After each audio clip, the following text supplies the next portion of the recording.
Good morning, Leo.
Good morning, Ronald. Good morning, Modise. Want to check if we're ready. It's 2 minutes before the meeting commences.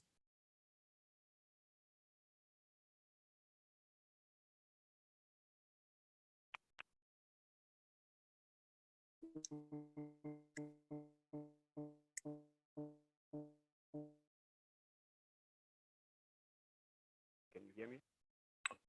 You're faint, Modise? I'm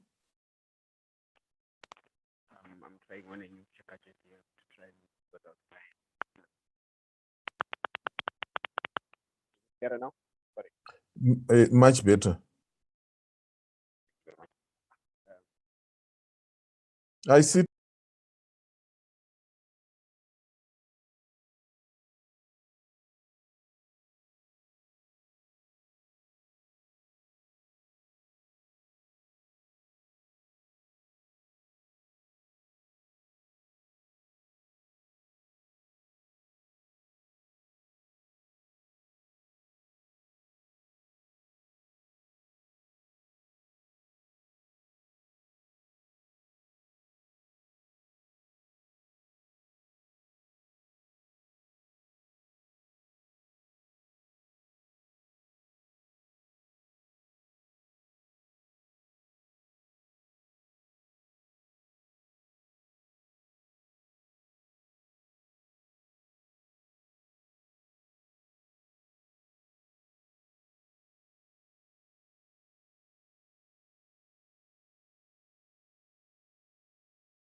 Program Manager for Democracy and Governance. I'm also responsible for parliamentary business. I'm going to serve as the Director of Ceremonies this morning.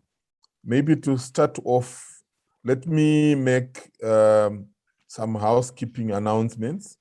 Honorable members, you are requested to keep your microphones on mute, unless you have been given the floor to speak. The meeting is in 3 official languages of the forum: English, French, and Portuguese. On the menu bar at the bottom of your screen, proceed to select interpretation icon, and from there you should be able to select the language of your choice. Should you wish to raise hands or to speak, please use the raise hand function. Communication with the chair could also be made through the chat box. An email address is also been provided specifically for purposes of communicating any comments and feedback regarding the model law, and it is gbv@sadacpf.org. We will paste it in the chat box. Modise was speaking about the fact that the meeting is going to be live streamed on Parliament TV channel. At this juncture, I want to check if Modise is ready. If not, then I can be able to make the announcement for him. Modise, are you ready? You are muted, Modise.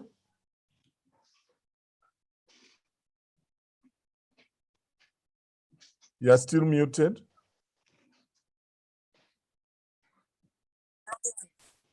Let me use a different login chair. I think I'm more audible on this one. Yeah, sure, you are audible. Thank you very much, Chair. Good morning, honorable members. Good morning, Madam SG. The session today is going to be broadcast live on Parliament TV, which is found on DSTV channel 408. We therefore request all members and participants to please switch on their cameras for the broadcast.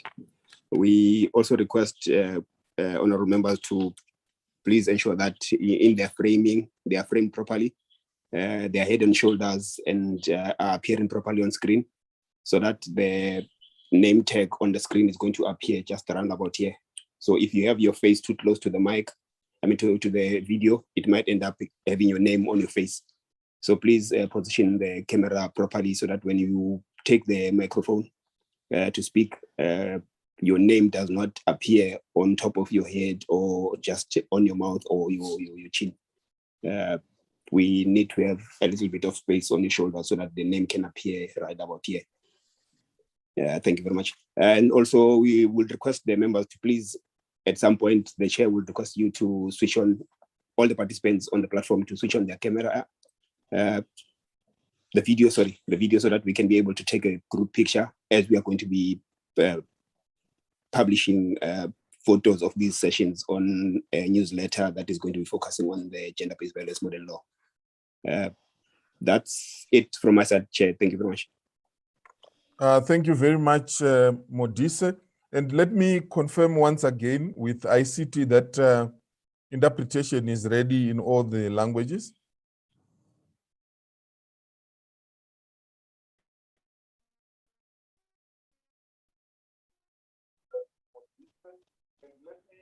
ICT?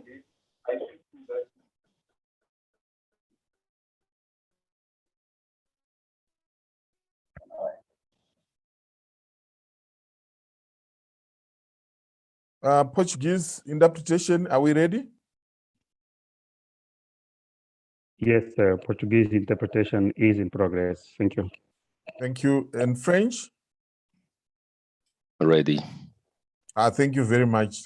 So at this juncture, we can commence the meeting, and allow me to recognize all chairpersons of SADC PF standing committees and the chairperson of the RWPC, honorable members of parliament of the SADC Parliamentary Forum from across the SADC member parliaments, Madam Secretary General Poemo Sekoma.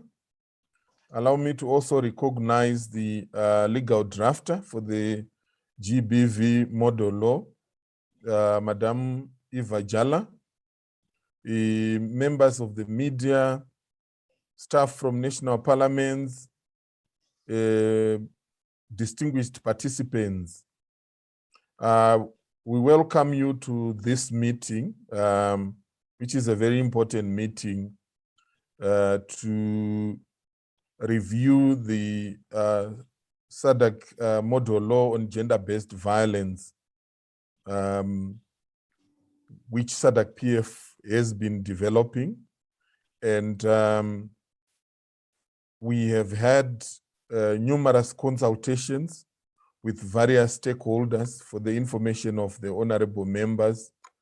And the consultations were aimed at ensuring that the process is not only inclusive, but it is also legitimate, because at the end of the day, the model law is meant for the end users. So if they have not participated, this model law remains alien to them. Remember, honorable members, the most important step is not the development of the model law, but what we do with it after it has been developed. And in this regard, it has been very important to consult with stakeholders. So just for the information of the members, we have a very comprehensive calendar showing who have we consulted and when. So on 6th August, we have met with the media. On 16th of August, we have consulted with the SADC lawyers. On the 18th of August, Honorable members will remember we had a launch of the roadmap in terms of the process leading up to the adoption. And on the 20th of August, we consulted with human rights commissioners and ombudspersons. On 24th of August, we met with civil society in conjunction with ARASA. On the 25th of August, we consulted with judges, jurists, and judicial officials. On the 26th of August, we consulted with the young people, the youth. And on the 30th, there was consultation with ministries and departments of gender of SADC member states. On the same date, we had consultations with the police under the SAPCO umbrella. On the 9th of September, we met with national parliamentary committees that deal with issues of gender, children's rights, legal affairs, police and justice. On the 13th, about 3-4 days ago, we also met with legal drafters from the ministries of justice of member states and from parliament. Today we are meeting with the standing committees of SADC PF and the RWPC. Consultations will continue with the meeting with UN agencies and donors on 21st September. On the 23rd, we will consult with religious and traditional leaders. On the 24th, we will have consultations with magistrates from SADC member states. And then on the 30th of September, we also consulting with other regional parliaments, IALA, ECOWAS, Pan-African Parliament, etc. And the 4th of October, the consultations will be held with prosecutors. And on the 8th of October, the consultations with legal aid officials from SADC member states. Honorable members, this is just to show how comprehensive the consultative process has been to make sure that, as they say, no one is left behind. Before I go to the program for the morning, I wish to just inform honorable members that we have 10 parliaments that have confirmed attendance to this meeting, namely Angola, Botswana, Madagascar, Malawi, Mauritius, Namibia, Seychelles, South Africa, Tanzania, and Zimbabwe. We wait further communication from Eswatini, Lesotho, Mozambique, Zambia, and DRC. If any of the members from those countries are in the meeting, we will be happy to welcome them. Before we go to the next, to the official opening session, maybe let me just do an overview of the program. ICT, can I get assistance? I'm struggling to... There's a hand from Lesotho. Okay. Thank you, SG. Lesotho, you have the floor, Lesotho. Honorable Tsepang, I guess it is to indicate that indeed Lesotho is in the meeting. Thank you so much. We appreciate your attendance. We will record accordingly that Lesotho is part of the membership that is in attendance. Is that in order, Honorable Tsepang?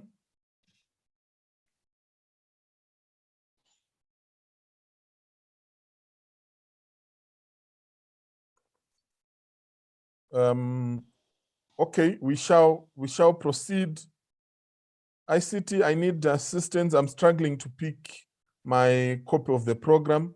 If you are able to share the program, please proceed to do so. Yes, ma'am, please.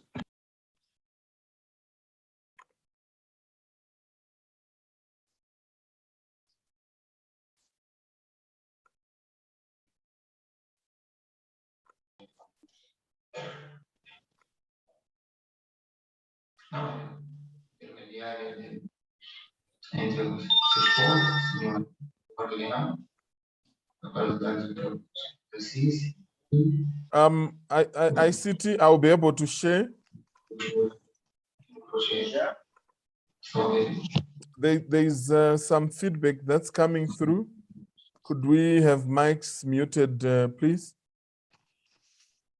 Yes, so our program for today, as I said, is the validation session for the SADC model law on gender-based violence with the SADC PF joint sitting of the RWPC and standing committees. We will commence our program with a welcome address from Madame Sehoma, the Secretary General. Then we will proceed straight away into the presentation of the SADC model law by the drafter, Madame Eva Jala, and then we will proceed to plenary deliberations wherein members will be invited to make comments to the model law. And at the conclusion of the meeting, we will have concluding and solidarity remarks from Mr. Stanley Nyamanindi, who is the Chief Executive Officer of the SADC Lawyers Association. Thank you very much. At this juncture, allow me to have the honor of inviting the Honorable Secretary General, Madame Sehoma, to deliver a welcome address. Over to you, SG.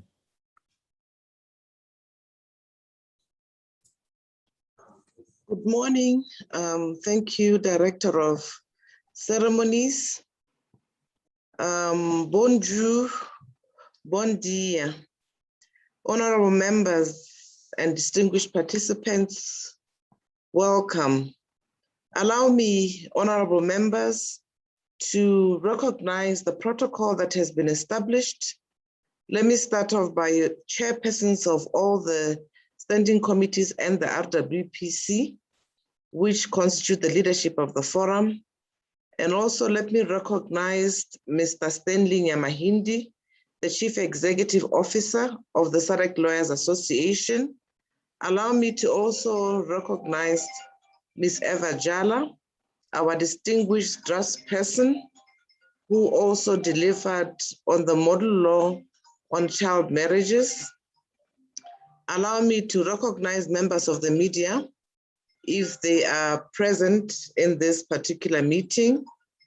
Allow me also to recognize members of the technical working group who are here present. And let me salute colleagues from the SADC Parliamentary Forum and national parliaments. Honorable members, it's with pleasure that I greet you today at this validation meeting on the SADC model law on gender-based violence with yourselves as members of parliament of the SADC region, members of parliament who are nominated to the SADC Parliamentary Forum and the Regional Women's Parliamentary Caucus. Honorable members, just a few days ago, we had to wrap up significant stakeholder consultations, as it has been indicated by the Director of Ceremonies. And the speed with which we have progressed to refine the model law and finalize all draft provisions is quite commendable. And allow me to, at this point, congratulate the draftsperson who spends endless nights assisting us with this particular process. Allow me also, on your behalf, to congratulate the staff of the SADC Parliamentary Forum in ensuring that these consultations became a reality. Honorable members, indeed, we have come a long way. And I can even say that myself, we have made commendable strides. Today marks yet another important milestone in the review and consultative process of the SADC model law on gender-based violence. As we are submitting the model law after all these consultations duly made to the consideration of yourselves and the Regional Women's Parliamentary Caucus. Accordingly, honorable members, it is today that the model law will garner interparliamentary consideration and approval at the level of the forum. After this validation or intervention session and several, the last step would then be to table this model law on gender-based violence to the 50th Plenary Assembly session of the SADC Parliamentary Forum, which will be hosted by the Kingdom of Lesotho. Honorable members, why is the consultation meeting with yourselves as SADC legislators, as SADC members of parliament, and women representing the RWPC important? Allow me to highlight that today this session constitutes a crucial step because it is indeed the Regional Women's Parliamentary Caucus and other standing committees which initiated the thrust to develop a SADC model law on gender-based violence. Over the years, the Regional Women's Parliamentary Caucus has been on the front line to implement initiatives that aim to prevent discrimination on the basis of gender. Honourable members, you'll recall the first ever Women's Parliament in Mahé, Seychelles, in 2017. You'll recall your efforts towards developing the Gender Responsive Oversight Model, GROM, which was used to mainstream gender, to integrate gender-based budgeting in all the work of Member of Parliament. All these initiatives that emanate from the hard efforts of the Regional Women's Parliamentary Caucus, as well as other committees such as the Gender Equality, Women Advancement and Youth Development Committee, and the Human and Social Development and Special Programs are highly commendable. Finally, honorable members, with gender-based violence becoming more and more prominent in the SADC region, it was a joint recommendation by the Regional Women's Parliamentary Caucus and other standing committees that gave rise to the need for this SADC model law on gender-based violence to be considered. I therefore wish to applaud such effort, and it is important for us as a regional body to always highlight the efforts and the goodwill of members of parliament. At this point, honorable members, we are therefore handing over to the organs of the forum the technical work accomplished through wide consultations with gender-based violence stakeholders at the regional level. The validation meeting of today represents the valuable stepping stone to the 50th Plenary Assembly session. In addition, honorable members, I wish to draw your attention that besides the recommendations of the Regional Women's Parliamentary Caucus and the standing committees of the forum, the SADC regional strategy and framework of action for addressing gender-based violence of 2018 to 2030 also calls for the enactment of human rights compliant legislative provisions, which outlaw all forms of gender-based violence. Honorable members, the SADC model on GBV has thus embodied this feature of the regional strategy and has reiterated the principles of the SADC Protocol on Gender and Development. It has reiterated the principles of the Sustainable Development Goals, zeroing in on goal number 5, which is on gender equality. The Beijing Declaration has also been reiterated, as well as Aspiration 6 of Africa Agenda 2063, on women and youth empowerment. Honorable members, today I'm thus pleased to say that both regional and international efforts on gender-based violence are on the same wavelength and pointing to the same direction because of the efforts of members of parliament, women members of parliament taking the lead. Honorable members, as I recap, I wish to point out that separate consultations were held with the human rights commissioners, with other stakeholders that have been enumerated by the Director of Ceremonies, and in particular with the SADC Secretariat, which is a partner organization in this regard. The SADC line ministries and police representatives gave us valuable input from across SADC, from across the SADC region.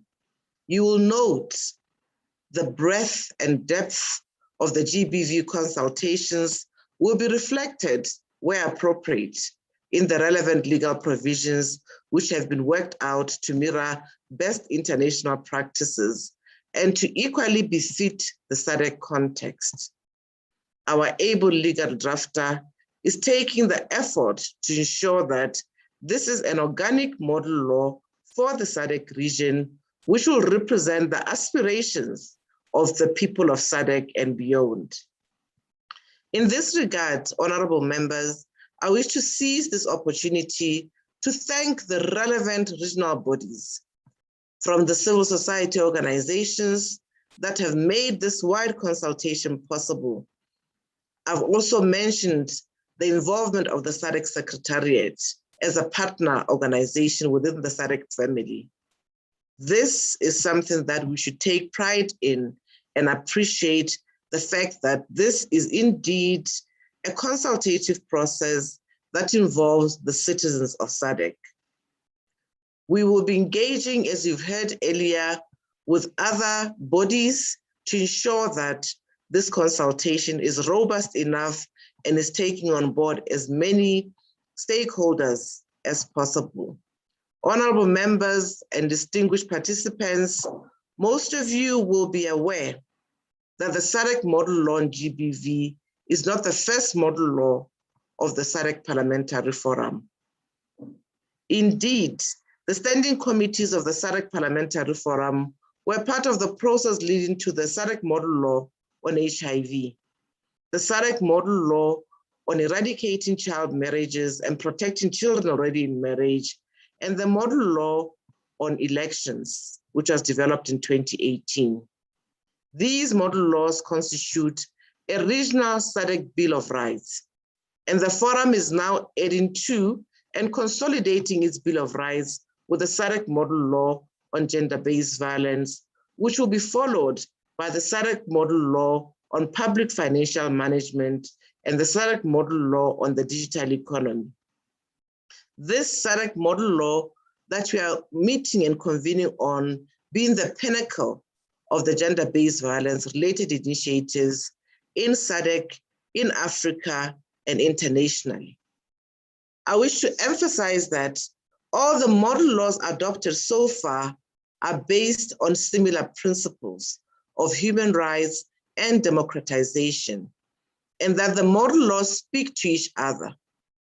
In other words, the model laws reinforce one another, and whilst each model law is based on its own thematic content, they should be read as a whole.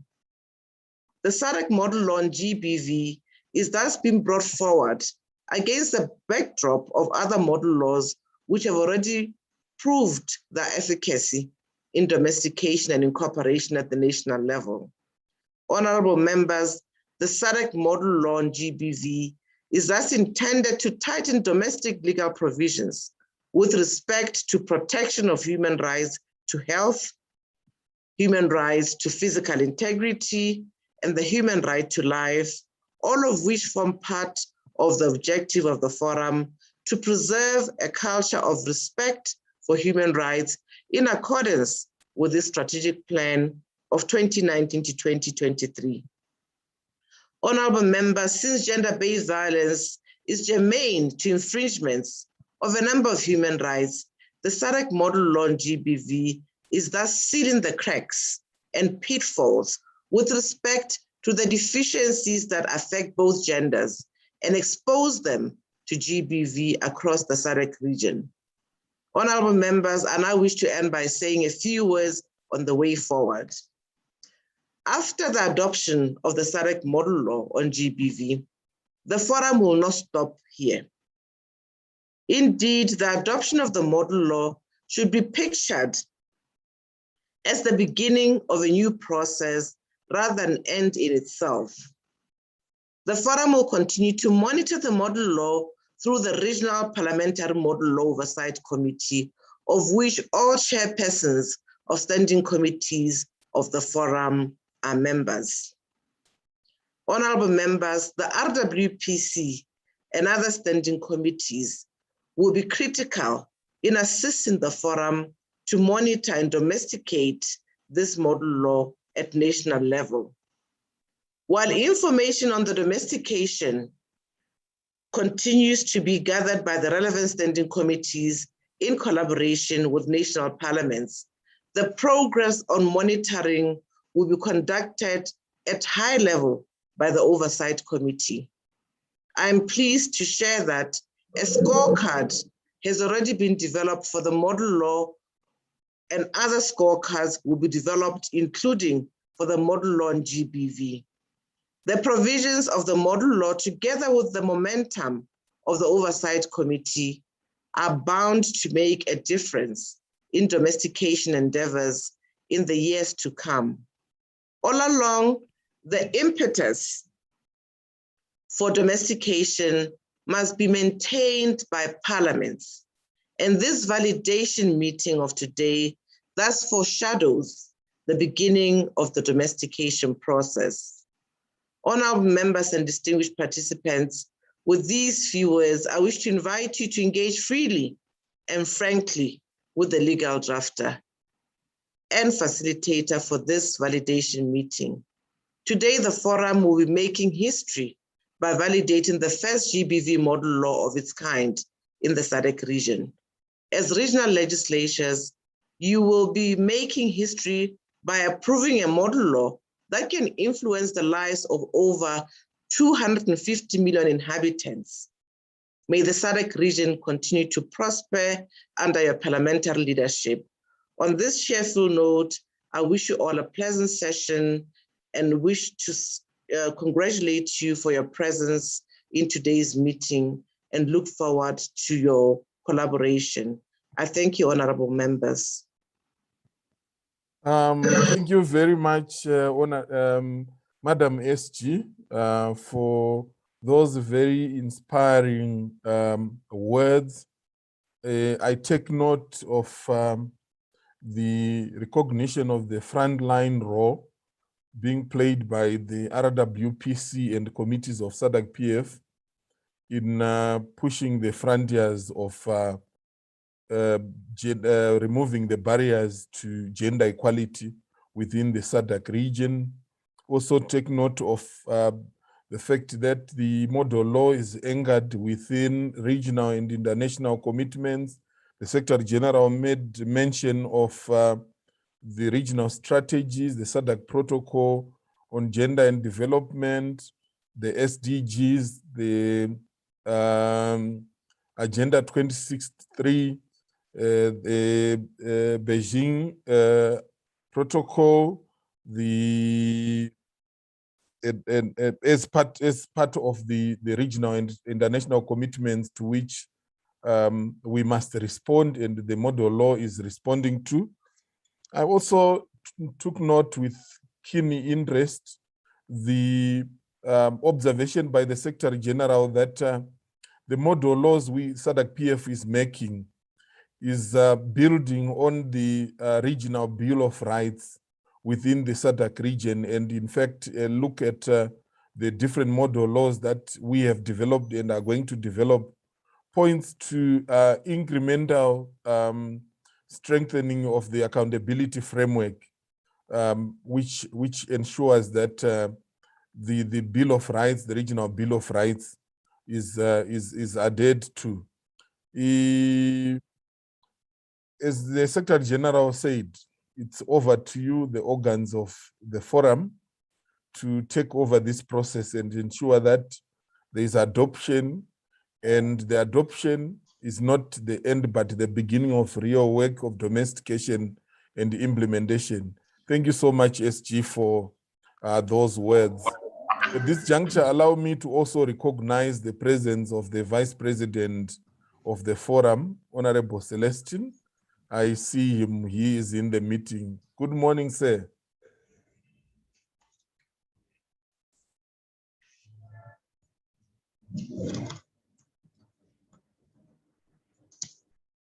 You are muted, Honorable Vice President.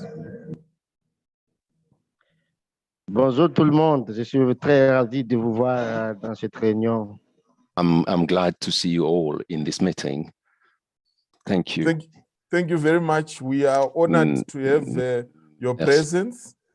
At this juncture, allow me to hand over to none other than our able legal drafter, Madam Eva Jala.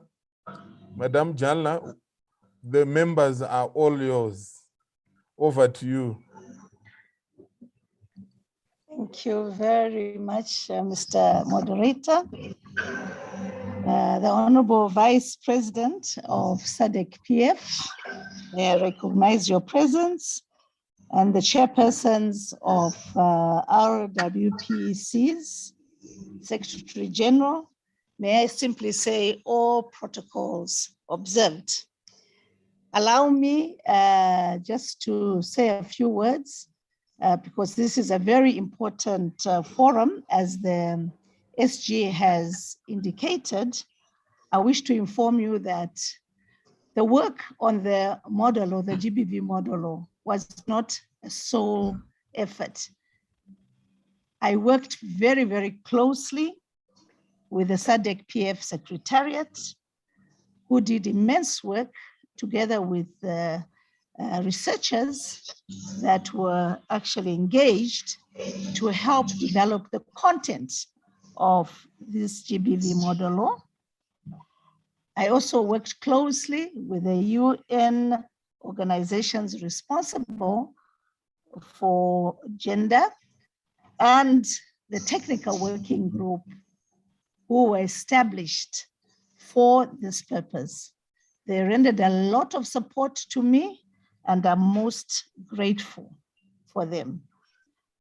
Let me, honorable members, share my presentation on the screen with you so that we can start by looking at what happened in the process of developing the law. What did we take into account in developing the GBV model law? Thereafter, we'll look at some key provisions of the model law. However, we cannot cover it in detail. So I presume, honorable members, that you had the model law well in advance and you've actually studied it. And I look forward to engaging with you, the experts, on the model law.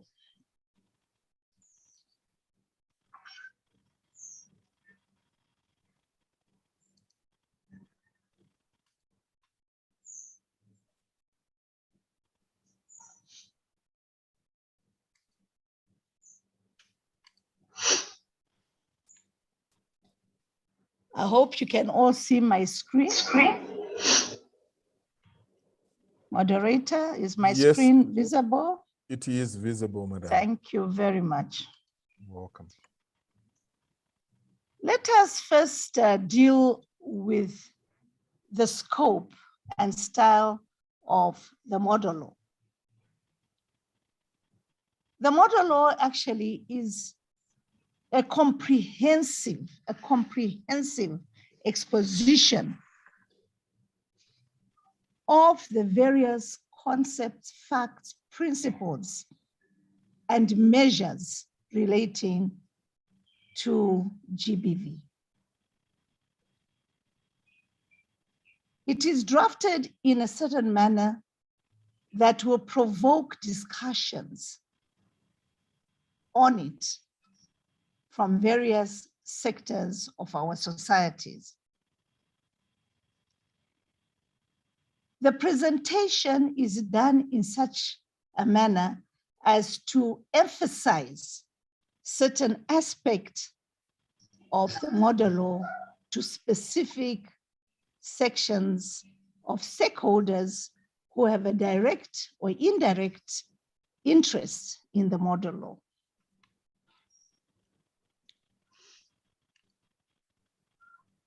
Indeed, the model law is a guiding tool.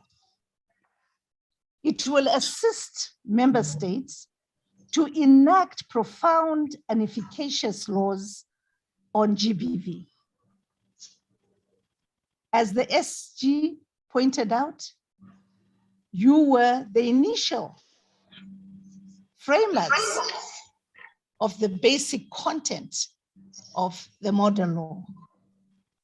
And we thank you for that initiative on behalf of all the victims of GBV. The model law is not designed, honorable members, in the exact style and form of legislation of individual member states. It is done or designed in a manner that will communicate clearly the policy content and recommendation on best practice legislative provisions for inclusion in an efficacious national law on GBV. Therefore, the GBV model law, as a tool to member states, will provide the following: guidance on the scope and content of GBV provisions to be provided for in national GBV laws, encourage national legislatures to enact GBV laws where these do not exist or where they do exist, but do not conform with the provisions of this model law, to review such laws and enact relevant GBV laws that do conform. It will give support to national laws during the implementation stage, especially where gaps still exist. The GBV model law will act as a yardstick to national policy analysts, legislatures, and implementers as to best practices in enacting and dealing with GBV. It will reinforce a commonality of a regional approach in dealing with GBV laws, measures and strategies to help eliminate GBV. It will also act as a stimulus for debate, awareness, and advocacy, which is very important in promoting awareness on the scourges of GBV.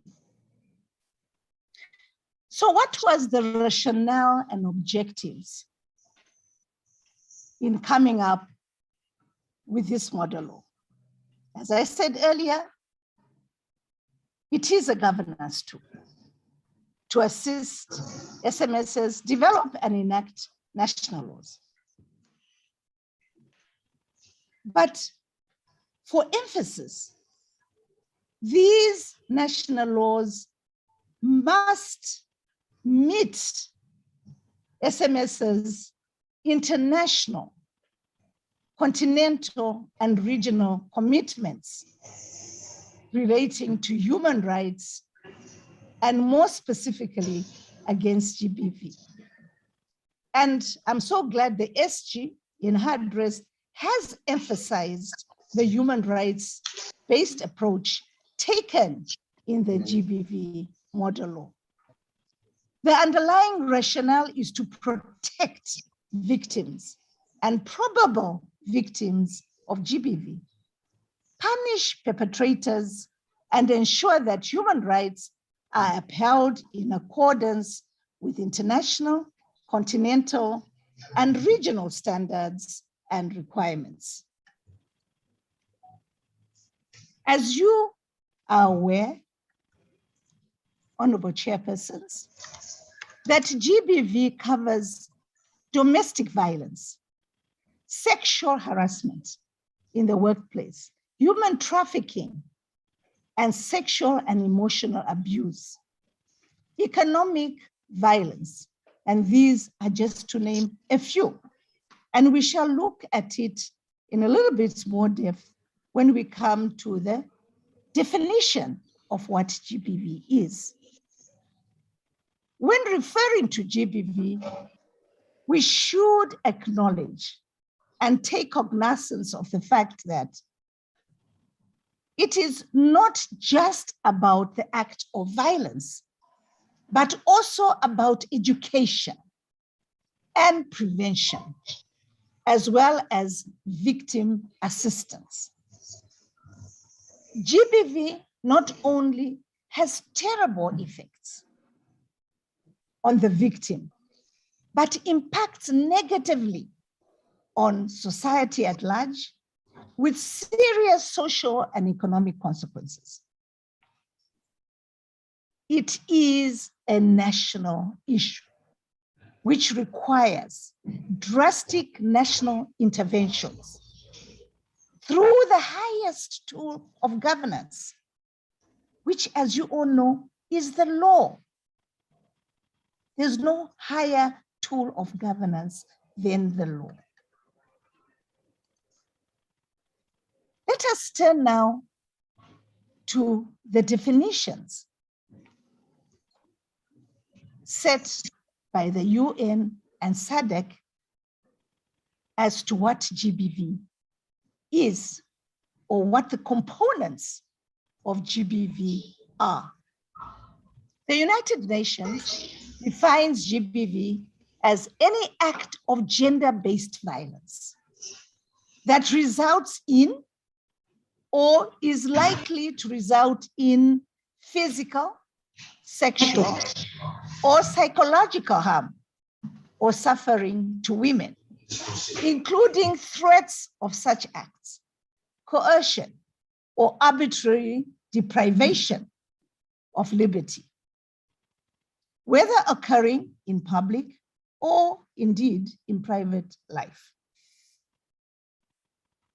The SADC definition of GBV is quite similar, and it states as follows: all acts perpetrated against women, men, boys, and girls on the basis of their sex, which causes or could cause them physical, sexual, psychological, emotional, or economic harm, including the threat to take such acts or to undertake the imposition of arbitrary restrictions on or deprivation of fundamental freedoms in private or public life, in peacetime and during situations of armed or other forms of conflict.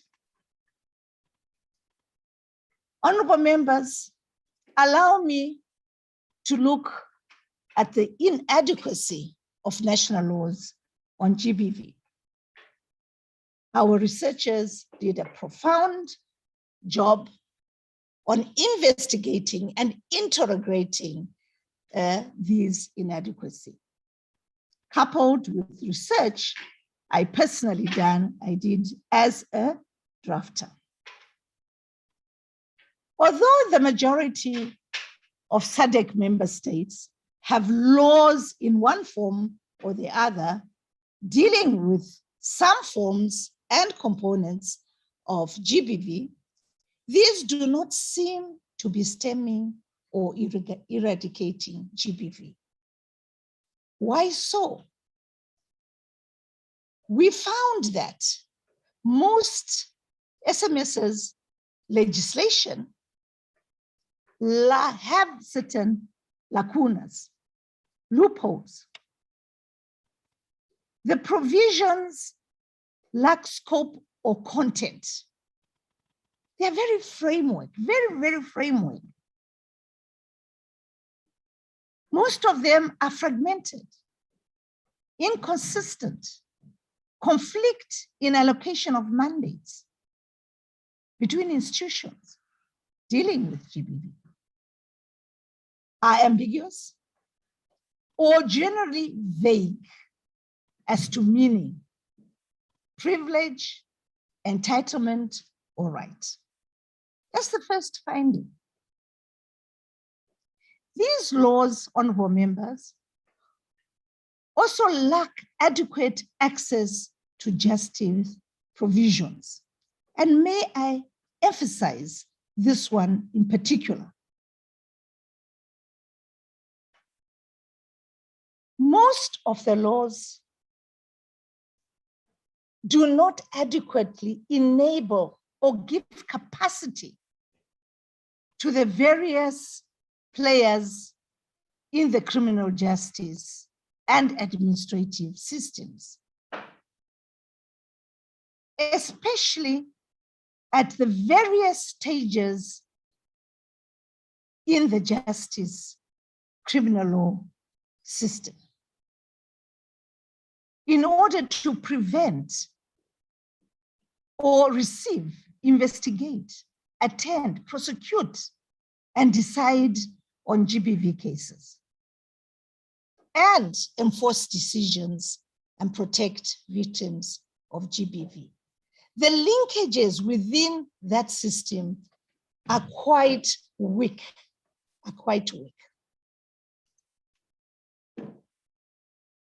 The laws lack adequate compliance and enforcement measures.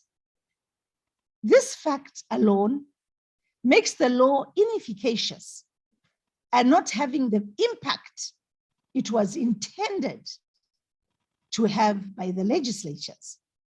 We always speak about the intention of the legislature. What was the intention of Parliament in coming up with these laws? But if the intention of Parliament is not adequately enforced in the legislation by adequate enforcement and compliant machinery, then it was an act in futility. Further, we found that the laws lack adequate provisions to ensure sufficient and sustainable resources are put aside for GBV management and enforcement. This has resulted in lack of administrative and financial capacity to deal with GBV. The laws, honorable members, lack provisions acknowledging and addressing the nexus between statelessness and GBV, forced migration and GBV, asylum seekers and migrants and GBV. And this ensures the exclusion of a lot of victims suffering or inflicted with this scourge. And I don't think that was the intention of the legislature. The legislature intended to protect all victims of GBV in the state concerned. This will take us to look at the national legislative and institutional frameworks enacted or administratively set up to deal with GBV. Our research found that issues relating to GBV in member states are regulated and managed by various ministries and statutory authorities with complementary support from the private sector, especially civil society organizations. In most member states, there are no independent single regulators or management units dealing with matters relating to or impacting on GBV. The institutional frameworks in most member states include gender commissions, prosecution authorities, legal aid services, women's clinics, the police service, victim support units, the judiciary, civil society organizations, and workforce and institutional-based units. So the function related to the management or handling of GBV cases is fragmented amongst a number of institutions. We acknowledge that effective and efficacious handling of GBV cases requires legislative and institutional frameworks that provide adequate measures, strategies, programs, and interventions to deal with GBV, including adequate capacity building of critical role players and stakeholders for effective and sustainable prevention, monitoring, and management of GBV cases. We also know that it is important to ensure that the law provides an adequate institutional framework for engagement of all these role players, especially in their function of regulating, managing, and indeed working with victims affected by GBV.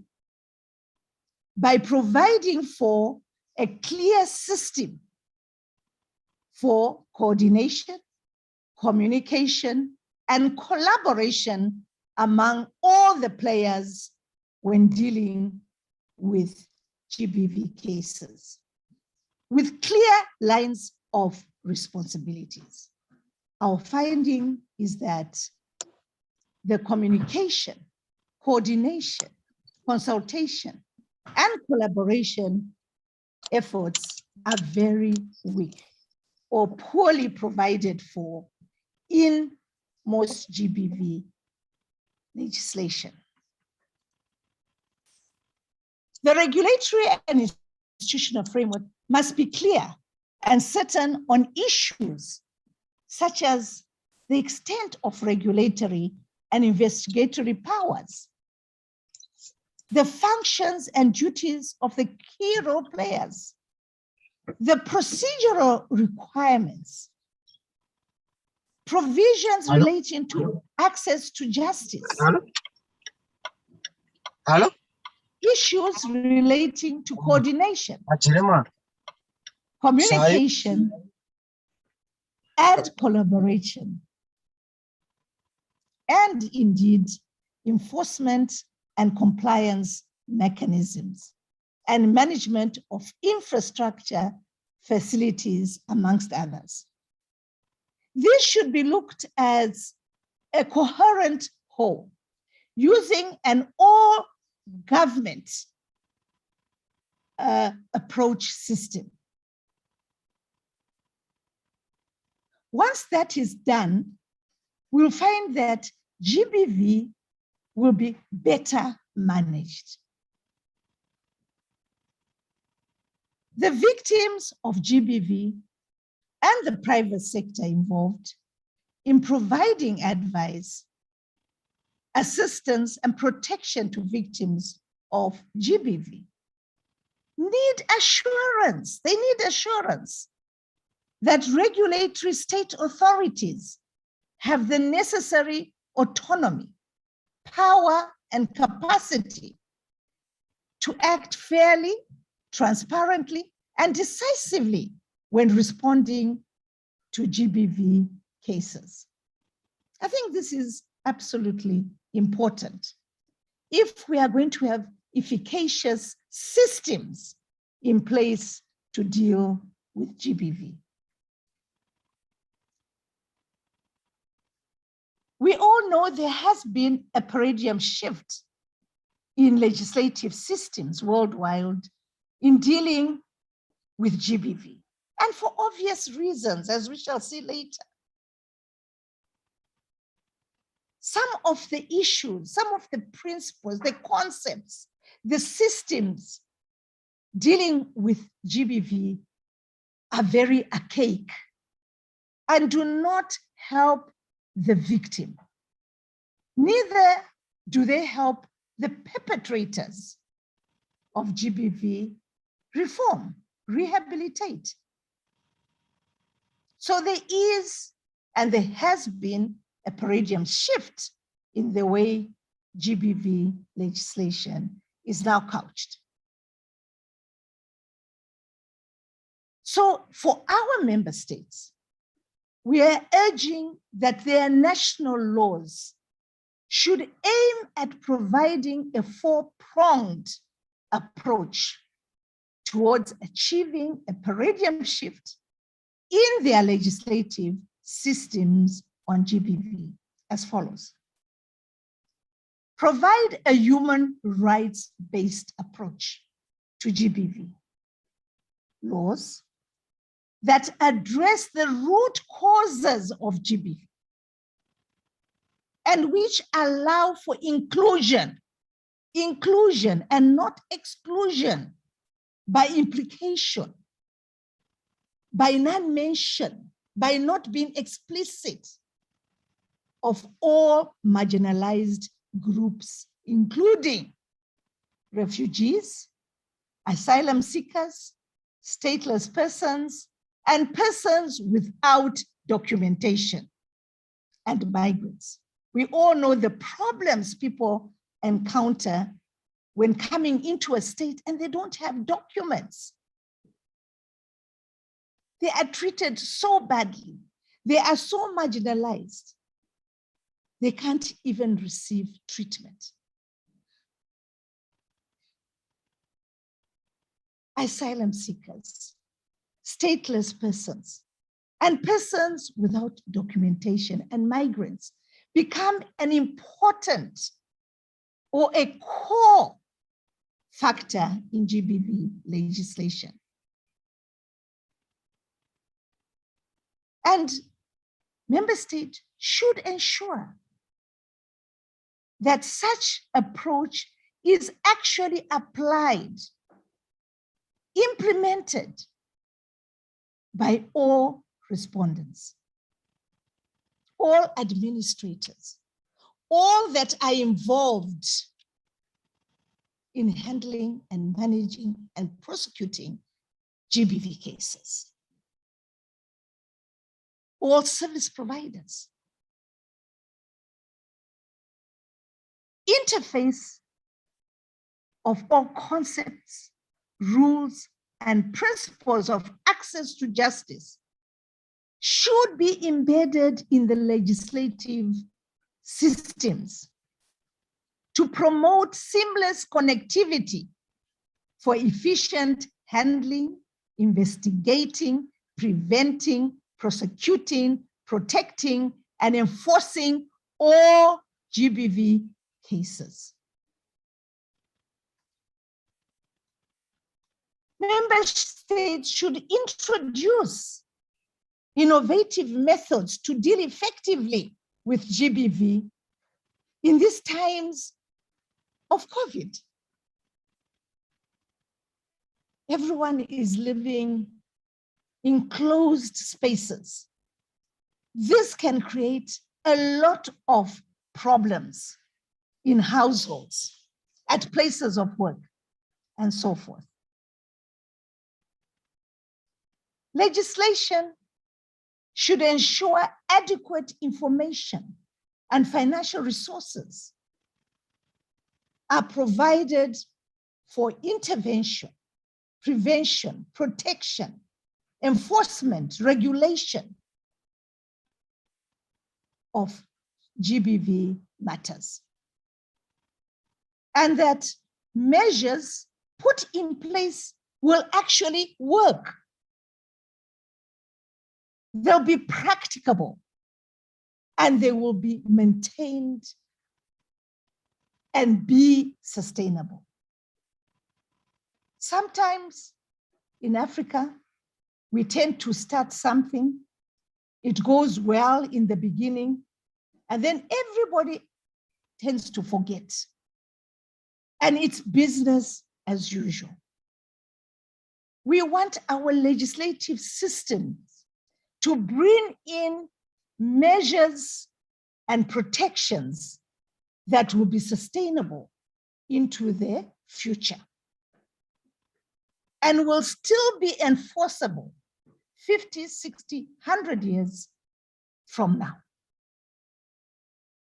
That's the hope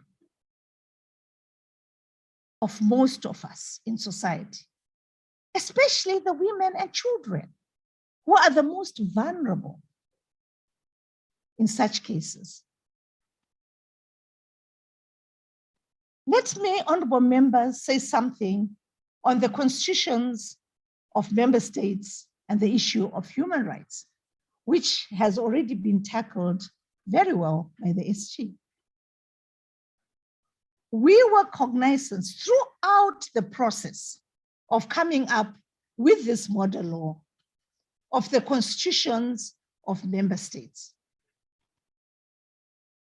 We studied them in depth and we took them into account when recommending content for the GBV law and how this content should be adapted or adopted in light of the current constitutions and laws of member states. We truly understand the principle of intravirus and atravirus, which is applicable to all primary and subordinate legislation. We understand that they must be observed by all drafters of the law. So we did not ignore your peculiar systems and laws as existing in member states currently. We noted that all member states have Bill of Rights embedded in their constitutions, which, though not comprehensive in some member states, they do all follow closely the human rights spelled out in the Universal Declaration of Human Rights. As you are aware, international human rights instruments provide an agreed set of human rights standards and establish mechanisms to monitor the manner in which human rights and freedoms are implemented. And we know that you have signed off on these obligations, and you are therefore bound to ensure they are observed and implemented. We have in the model law, listed a number of human rights treaties that must be taken into account when your drafters are coming up with a law dealing with GBV. I won't go through them, but I'm sure you have all taken note of them in the GBV model law. And you can see they're quite a lot. All these are human rights instruments, which we urge you to familiarize yourself and ensure when the law comes before you as legislators, that these provisions embedded in these conventions are or have been taken into account.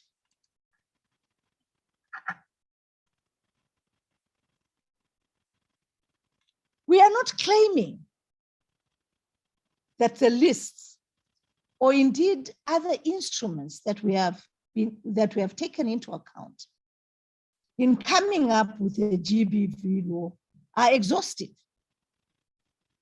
We therefore urged the drafters when we met them to endeavor to do further research and to summarize all the state's obligations at international law, and then analyze these in relation to their national laws and determine or ascertain where gaps exist in their national laws, then correct the situation in relation to the obligations of member states at international, continental, regional levels. Honorable members, we took into account, as I said earlier on, a lot of tools in coming out with this GBV law. The UN has issued a number of legislative guidelines, guidance notes, explanatory notes, and commentaries on various human rights instruments, which acted or will act in relation to yourselves as good working tools to your drafters when coming up with national laws. It will assist them do an effective gap analysis on your laws that impact on GBV. We have tried, when coming up with this GBV model law, to incorporate all the aspects that will enhance the handling or management of GBV cases in your jurisdictions.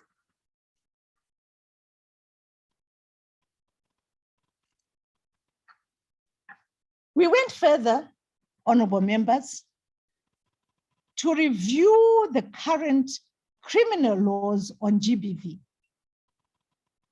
in most of your jurisdictions.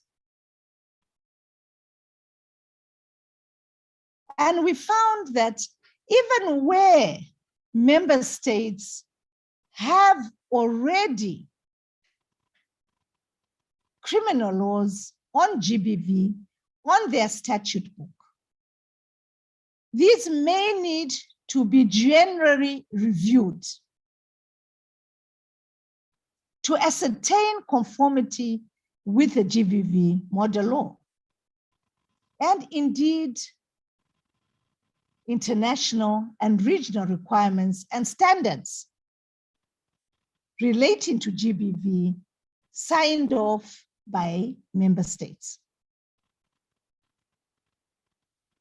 And in so doing, you may need to pass consequential amendments to such laws to ensure consistency and harmony in your statute book. We urge you, when reviewing your current criminal laws, interrogate gaps relating or impacting on GBV, which may bring about inconsistencies or disharmony in your regulatory spaces, especially as they relate to GBV.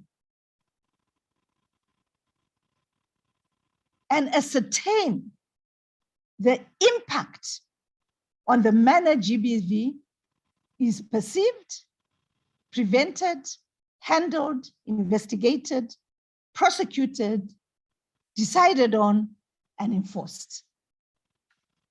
I think without such an interrogation, our exercise will be in futility.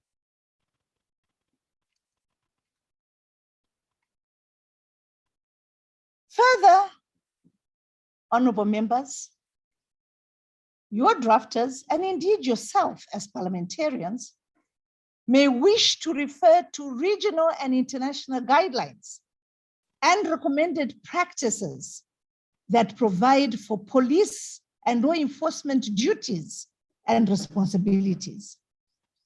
For example, the Essential Services Package, ESP, which is a guidance tool that identifies the essential services to be provided to all women and girls who have experienced gender-based violence, including services that should be provided by the health, social services, police, and justice sectors, and how these must be provided. The manner of deliverance is also important, honorable members. This package also provides guidelines for the coordination of these services. As I said earlier, your systems are weak on coordination. It provides standards and guidelines for health personnel, police and justice players, social and health services, and for coordination and governance of this. As you know, SADC has similar guidelines for the region. So this should be helping in your quest to fight GBV. As national legislatures, you should consider a range of enforcement and compliance provisions to give effect to the GBV model law and effectively prevent or deter GBV happening. The following key factors should be considered by yourselves when reviewing or scrutinizing legislation coming before you. The extent to which the root causes of GBV have been addressed, either with a view of migrating them or indeed eradicating them, which is a very difficult task. It's a tall task, but we need to start somewhere. The extent and nature to which GBV is provided in criminal and administrative law, whether the GBV offenses provided for in the law before you contravenes the fundamental provisions and language of this GBV model law. You are the initial framers of content of this GBV model law. You must be able to protect it and ensure that it's not altered in a manner that will weaken the fight against GBV. You understand it more than anyone else in your member states because you've been part of it. And we trust in our members of parliament to ensure our safety and welfare. Without our members of parliament, our constitutional rights as embedded in our constitutions will never see the light of day.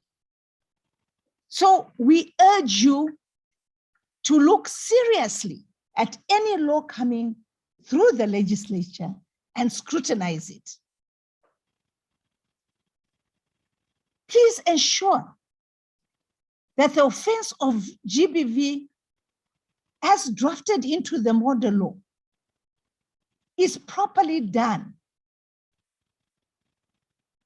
And the extent of the prohibitions are clear to any eye. Interrogate whether the offenses, penalties, and compensation provisions are adequate and fit the offense specified. Interrogate or scrutinize whether adequate investigation powers are provided for to enable evidence to be easily gathered, assessed, and used to obtain a conviction for a GBV offense.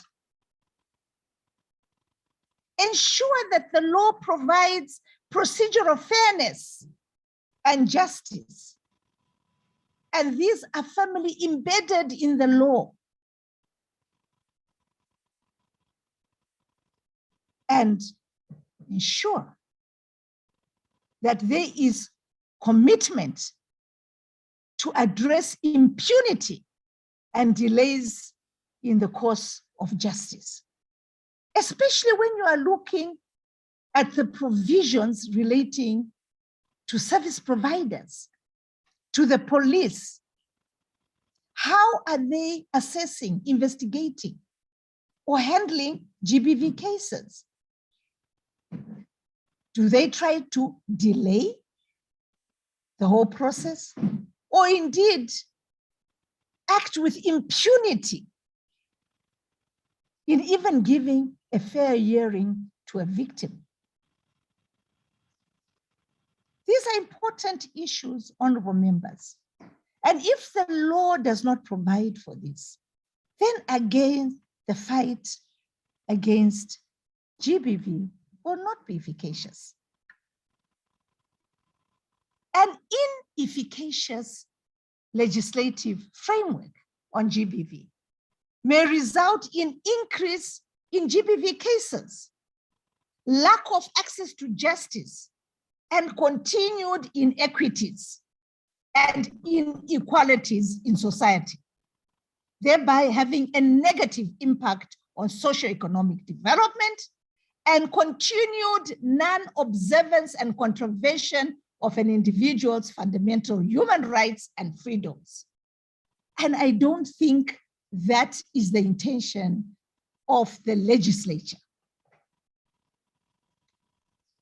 The GBV model law will enable member states decide on whether to retain the status quo as provided in their existing institutional legislative frameworks, amend those laws, or generally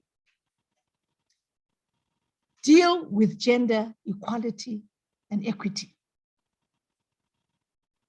or to generally repeal and replace the offending laws to ensure that they deal comprehensively with GBV and provide effective access to justice provisions, thus creating an efficient and sustainable criminal justice and administrative systems for the fight against GBV.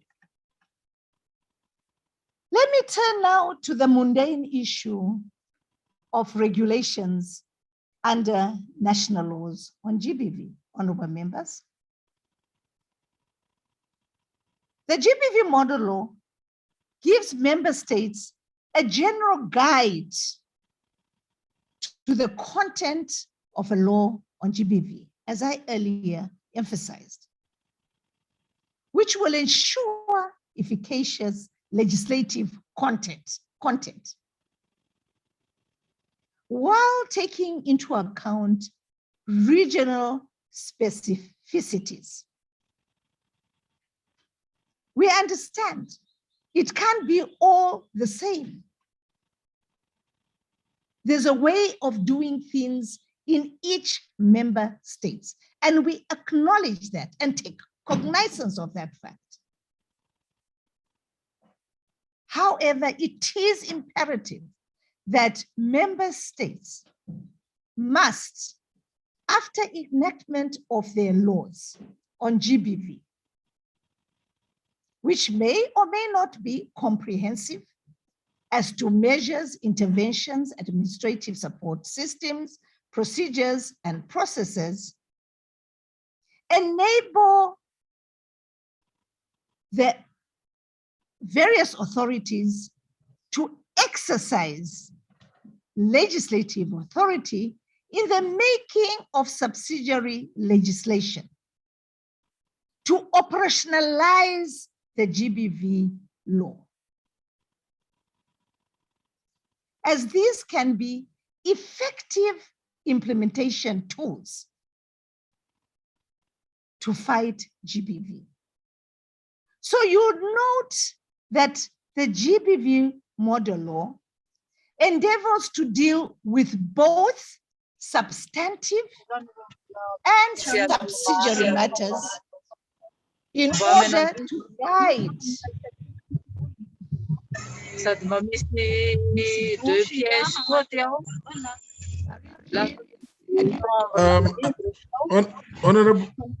Honorable Glamali, may we mute? Thank you.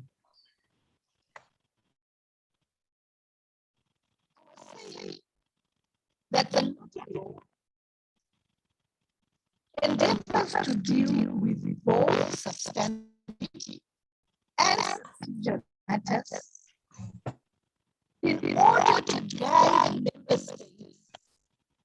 Madam Eva. Of the law on GBV. Yes, you want to take there's something wrong with your connection. We're struggling to hear your voice clearly now. So I think it's time, according to the program, maybe to take a break so that I can plug out and plug in, link out and link in. Are you still?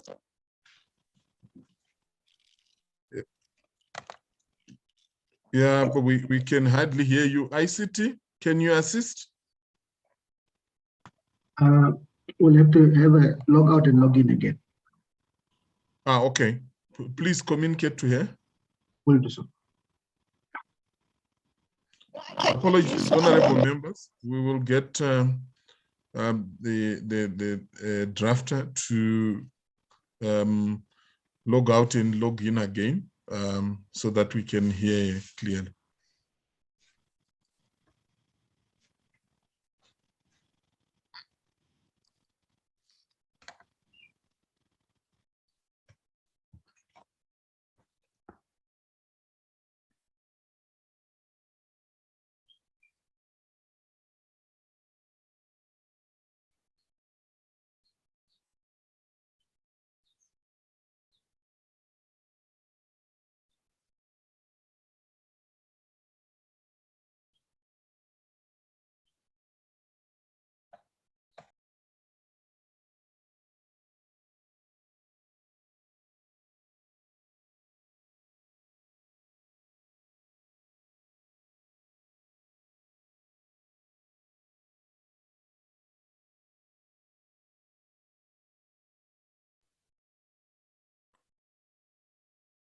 Are we winning, Ronald?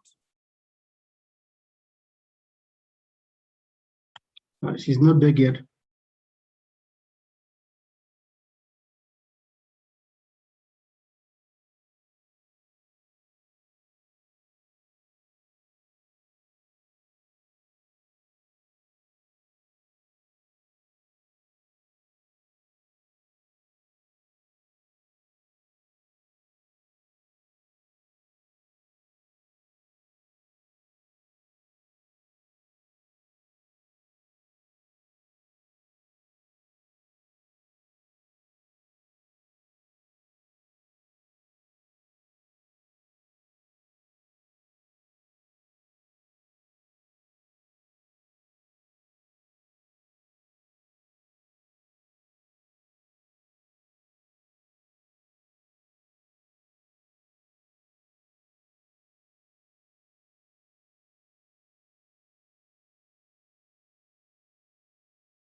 Yeah, welcome back, Madam Eva.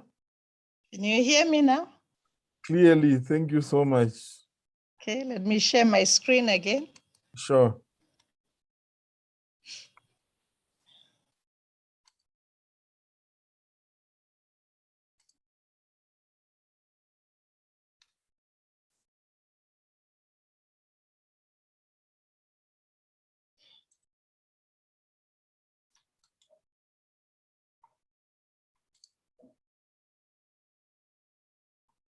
Am I visible? My screen is visible, and am I heard? Yes, ma'am. You Okay. are clearly heard and the screen is quite visible. Thank you. Sorry about that, and I don't know why it keeps occurring. I think maybe it has to do with the internet. It's sometimes quite weak. Another issue, honorables, that we looked profoundly into was the issue of customary laws and religious norms. And we found that most member states' customary laws and religious norms may impact greatly on women's and children's human rights, offend international commitments on GBV, good governance, and be repugnant to natural and legal justice.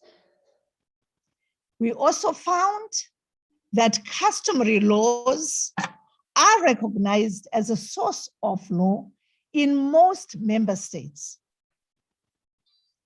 where these are not inconsistent with the Constitution or an act of parliament, or are just generally repugnant to natural justice. We also found, honorable members, that most member states recognize the freedom of religion. We therefore urge member states to assess their customary laws, religious norms and practices, and their attendant institutions. And where these are contrary to the provisions of the Constitution, an act of parliament, or indeed this GBV model law, or are generally repugnant to natural justice, to reform or amend these customary laws, religious practices, and norms, so they are in conformity with the objectives of this model law.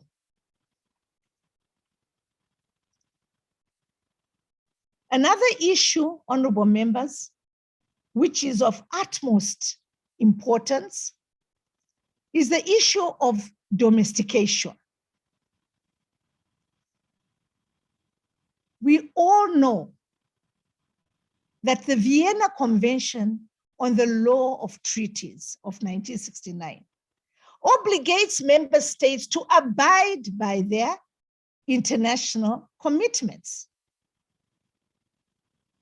You signed off on these. Most of you have even gone further and ratified these instruments in your systems, your jurisdictions. We know that international law consists of its own realm of rules, concepts, principles, and standards, which apply to the conduct of member states and international organizations in their relationships with one another, or in some cases, rare cases, with individual groups and transnational companies. You know that the commitments and obligations of states emanate from these rules and standards,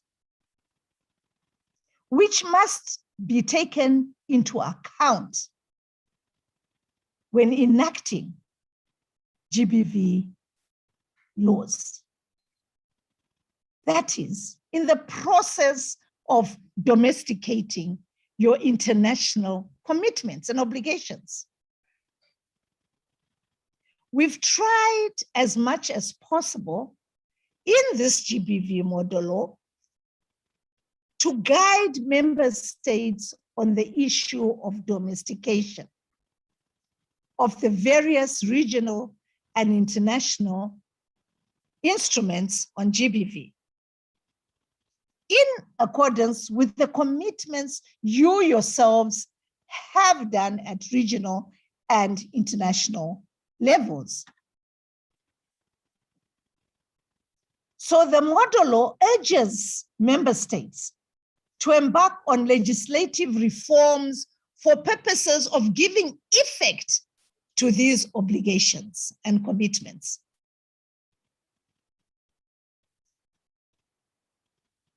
Further, honorable members, as you know,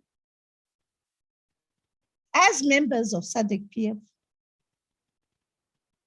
that once this GBV model law is adopted by SADC PF, domestication of it will be required to be done through your national systems.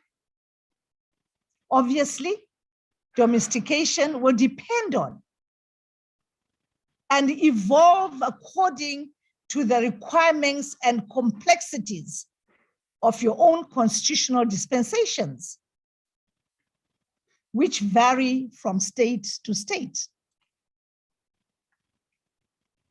Some member states follow the dualist concept, while others have self-executing systems. That is, they are monists for the domestication of international instruments. You may use different methods for incorporating these instruments. And these are the most common used nationally, internationally, and regionally, reflecting the principles of their content or text in the national law, either directly or in a contextualized manner, setting out the text in the national law, either in full or in part, giving full effect to the regional or international instrument by reference and annexing the instrument as a schedule to the national law, or indeed a combination of the above.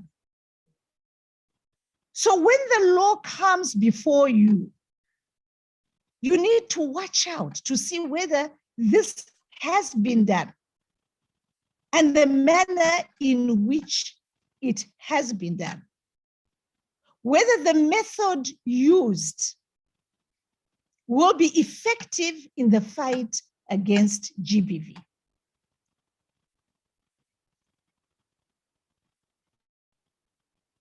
Further, honorable members, the model law uses a number of words and terms defined in regional and international instruments on GBV.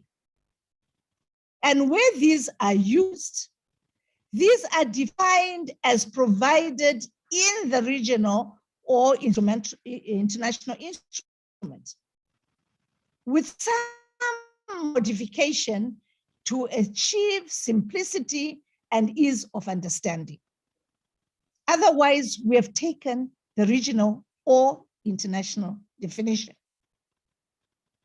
It is therefore important that the language is adapted in the national legislation to reflect the most up-to-date terminology used in the field.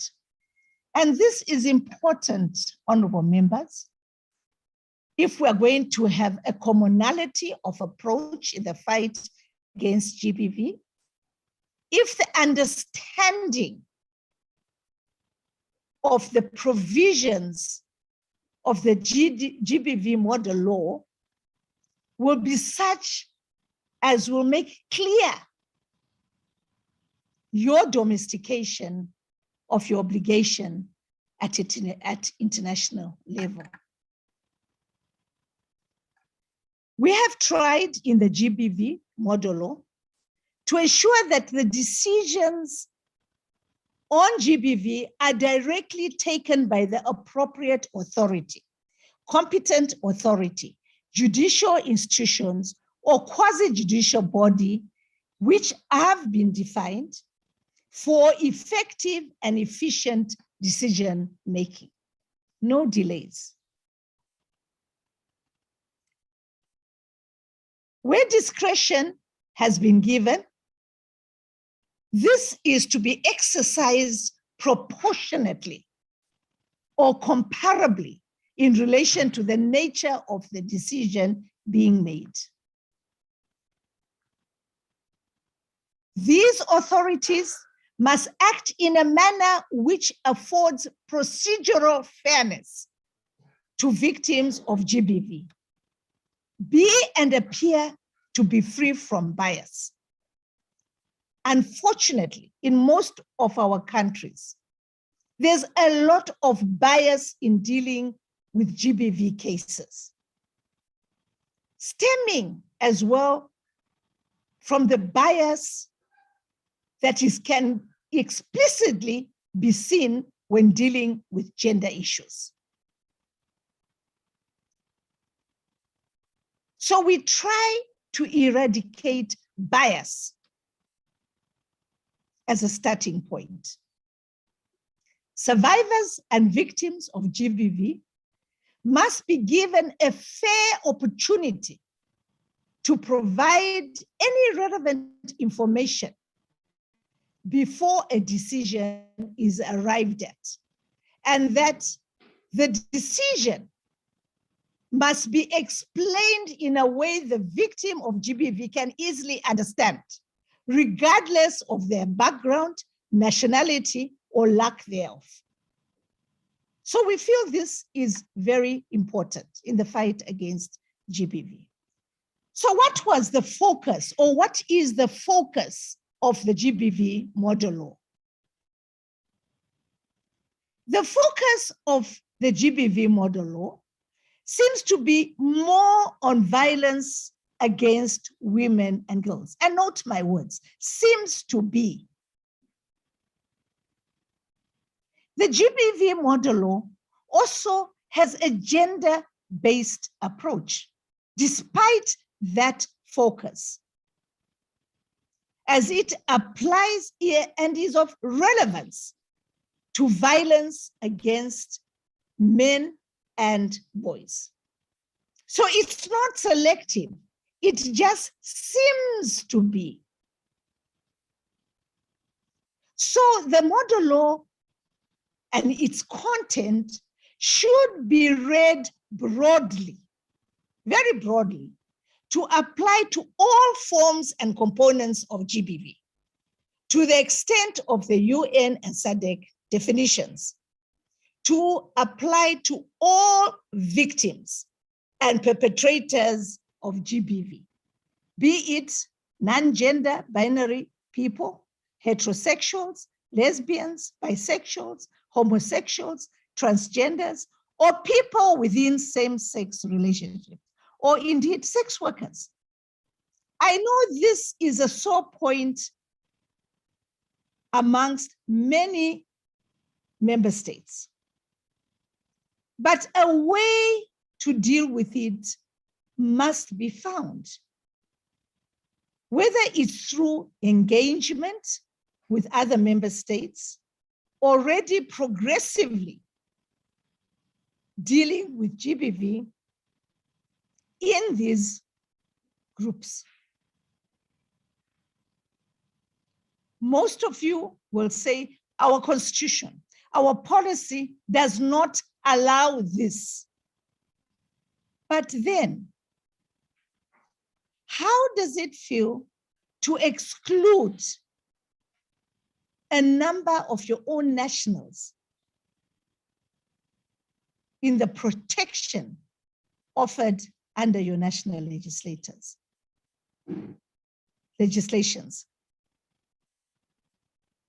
how will they gain or access this protection? Will you allow them to die, to suffer due to continued exclusion? Is a thought. However, in general, regardless of orientation and occupation, women and girls are more vulnerable to and experience more sexual violence, more severe physical violence, more abuse and more control, largely from the male gender. And that's the reason why acute focus is made on women and girls in the GBV model law, because these are disproportionately affected by GBV.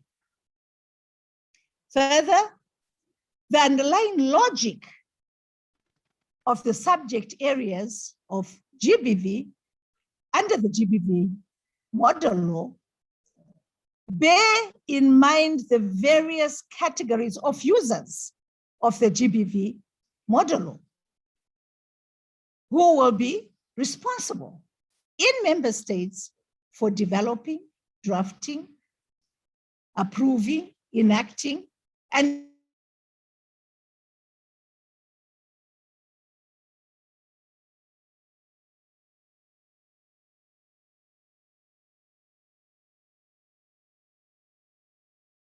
GBV model law.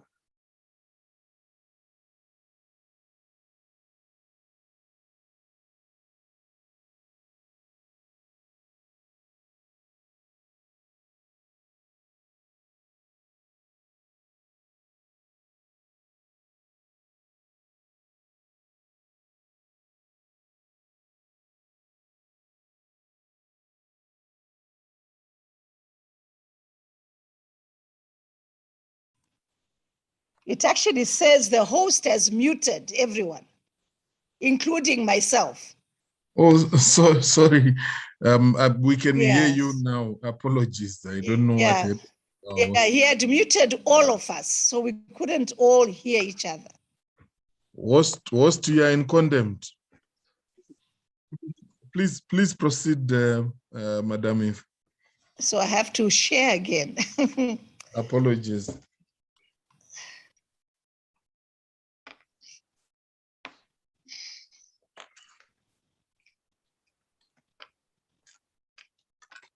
Oh, this is complex.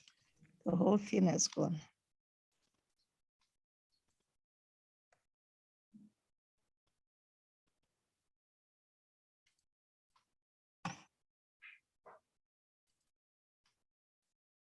Can you hear and see now? I can hear. No, I'm unable to you're sharing see the this. wrong. Sorry, Can Ms. we Eva. hear? We can hear you perfectly, but you're sharing the wrong presentation. But mine shows that I'm sharing the right one. Let's start again, because, oh my God, what is this now?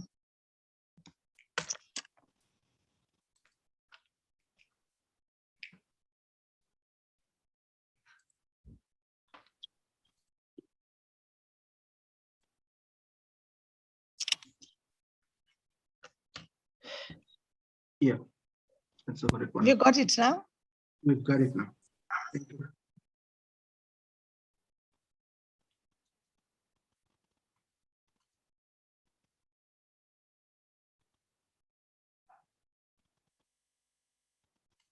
Okay.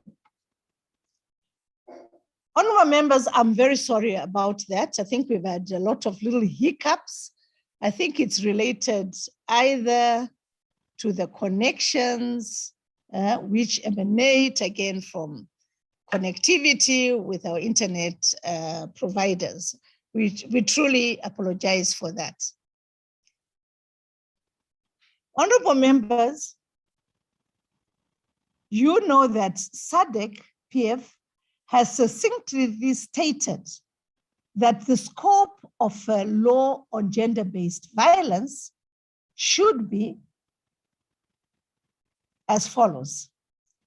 And I'm sure you are part and parcel of this concept. And it's important that we go through it just to remind ourselves that we are following the correct path. We are doing what the policy organs of SADC PF wanted us to do. The proposed process of drafting a model law on gender-based violence for the SADC region, or in the SADC region, initiated by SADC PF, is in response to the prevailing shortfalls in legislation on gender-based violence and the chronic implementation gap across the region. So because of this, SADC PF came up with this concept paper, which emphasizes that a model law can guide the initiatives and interventions that will ensure adherence to regional and international human rights frameworks and address the increased vulnerability due to statelessness, unequal nationality rights, and forced displacement. As you can see, this is the first concern of SADC PF in coming up with this model law. Victims and survivors often have little or no access to the justice system to report offenses and initiate legal action to secure protection or to ensure the state investigates crimes and prosecutes perpetrators. There is a need for a model law to strengthen legislative responses in the region, provide clear guidance for law enforcement mechanisms, access to justice, and to facilitate harmonization and consistency of GBV-related laws within and across states. So we were guided very much by this direction as suggested by SADC PF when drafting the model law. We did not depart from this policy direction. It went on further to say, an analysis of initiatives reveals that in several cases, countries failed to adequately deal with the problem of contradicting laws. And we saw that. And laws that are limited in the type of gender-based violence considered. The result being fragmented and inadequate policy and legal developments that fail to address the problem of GBV systematically and inclusively.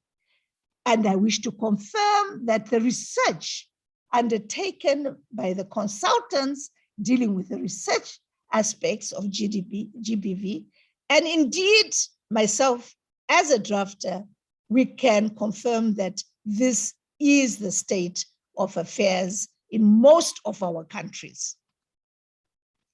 Laws and policies have an important role to play in the achievement of gender equality. The development of a regional model law on GBV is one critical step in the process of effective legislative reform. Once the GBV model legislation is adopted, the SADC PF will encourage member states to domesticate and implement key aspects of the model legislation at the national level. The model law will thus assist states to address all relevant areas in GBV legislation where they have gaps or where existing legislation needs reform. And yes, we followed this path. And this path will be followed later on when you do actually adopt this GBV model law in your policy organs. So the GBV model law does follow the spirit and intent of the SADC Declaration on Gender and Development, which sets the following 6 specific targets and aims to eliminate gender-based violence at every level. And I think these are so important that we need to go through them to remind ourselves what these targets are. The first one is to enact and enforce legislation prohibiting all forms of gender-based violence.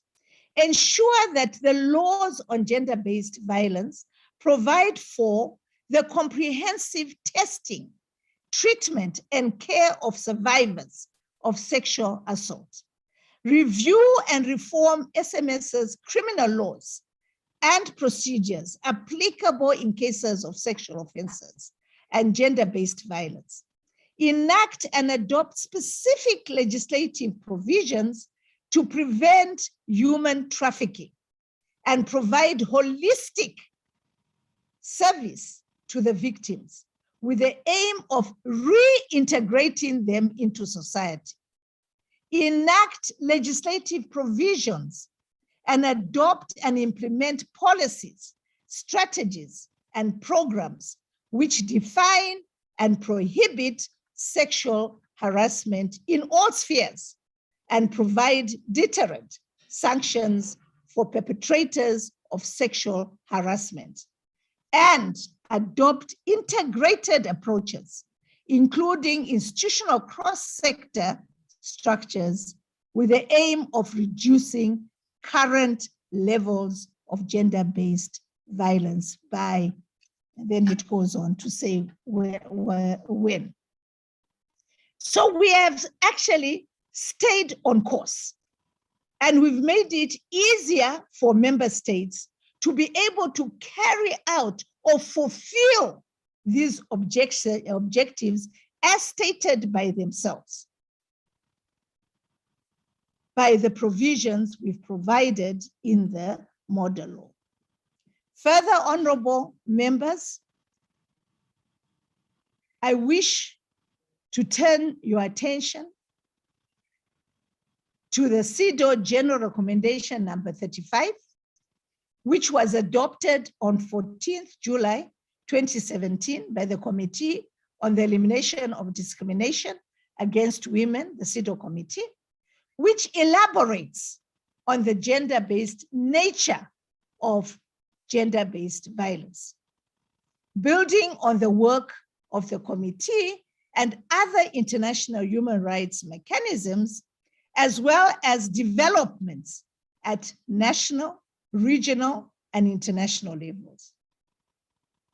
General Recommendation number 35 is a milestone in this field, as it recognizes that the prohibition of gender-based violence has become a norm of international customary law, expands the understanding of violence to include violations of sexual and reproductive health rights, stresses the need to change social norms and stereotypes that support violence in the context of a resurgence of narratives threatening the concept of gender equality in the name of culture, tradition, or religion. Clearly defines different levels of liability of the state for acts and omissions committed by its agents or those acting under its authority in the territory of the state or abroad.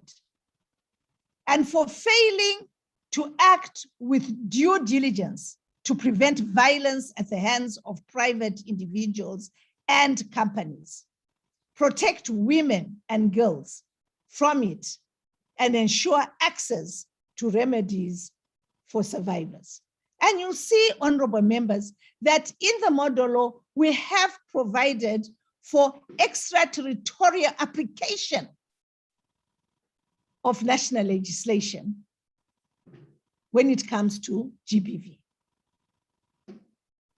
Unequivocally calls for the repeal of all laws and policies that directly and indirectly excuse, condone, and facilitate violence, and emphasizes the need for approaches that promote and respect women's autonomy and decision-making in all spheres of life.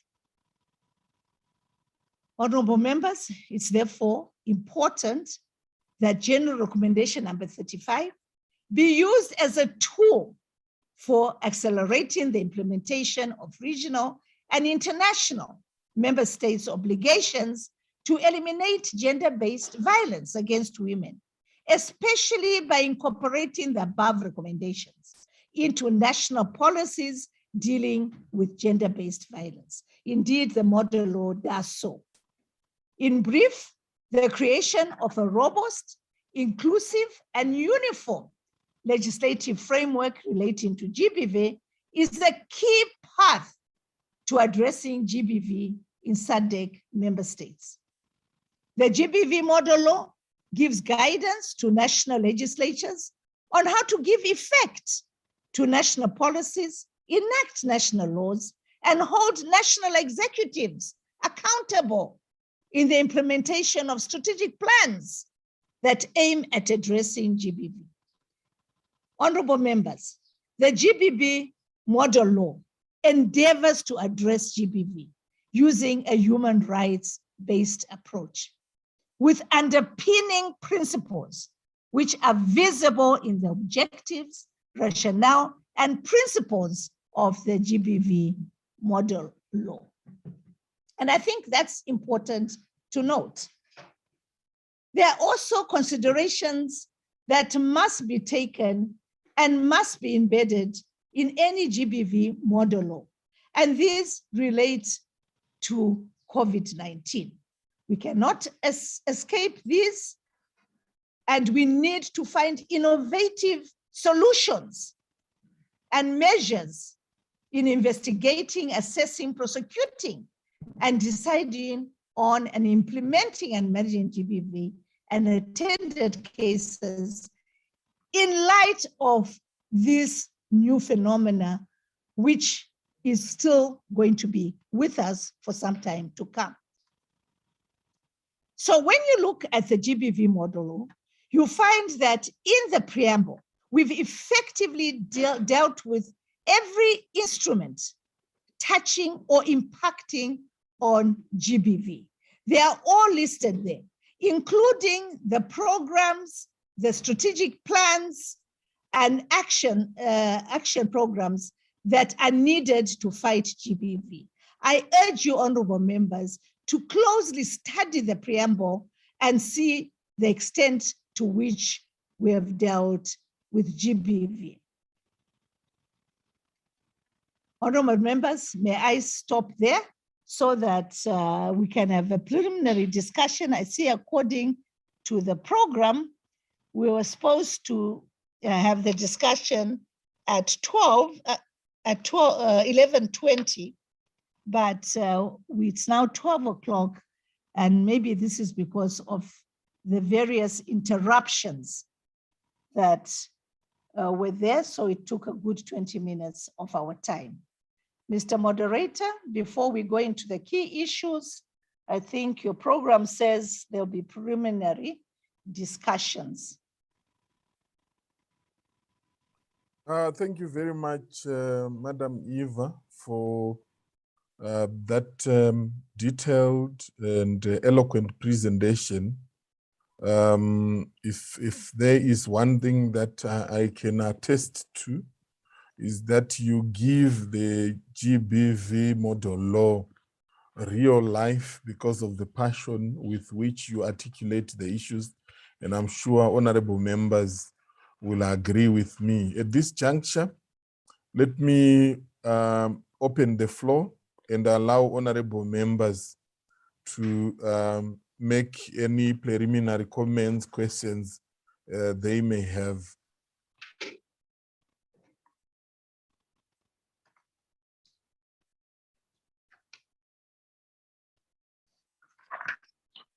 ICT, you also assist me with the identification of honorable members who have raised their hands, just in case I miss some.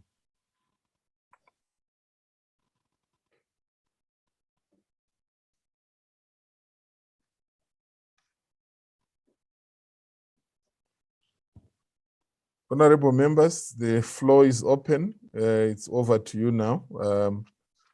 Honorable Mpariwa, please proceed and take the floor.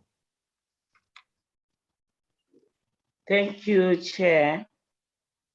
Let me begin by thanking the presenter on the proposed model law and the validation. Facilitator, I think you did mention that the presenter presents with passion, and I couldn't agree with her more. Because I'll touch on the one thing that is close to my heart is sexual harassment. The hidden scourge that has been, hiding or has been hidden for a long time. Workplaces are flooded with monsters. What do I mean by that?